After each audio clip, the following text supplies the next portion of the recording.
Ako na lang nagsasabi sa sarili ko na maganda ako. Sabi daw po nila sa akin, malandi daw po ako, plastic, gano'n, sinungaling. Sometimes people tell me a fat person, as a person, sometimes it faded, Tawag po ako nila minsan na, na ambisyosa, gano'n. Tapos yung mga friends ko po, sinasabi nila na bobo po ako. Whenever someone insulted me, na sisimulan ko na siyang damdamin. Di tulad nung maliit pa ako, nandiyan naman yung mga parents ko na sabihin na maganda ako, ganun. Eh, nung tumanda na po ako, yung mga parents ko po, naging busy na sila. Nandiyan na po sila sa mga business trips.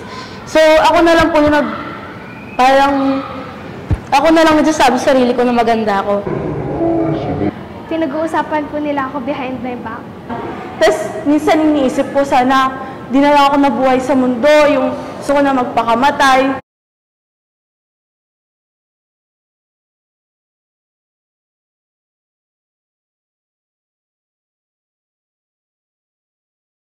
They appreciate what I have, my abilities and who I am. Yun po.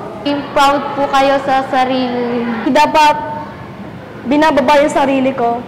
Huwag mo i-fake yung, yung personality. Di ka maiinggit sa iba, be confident. Hindi po ako nagpapa-apekto sa sinasabi ng tao kasi hindi naman po sila yung magdidikta kung sino dapat ako. I am beautiful. I am beautiful. I am beautiful. I am beautiful.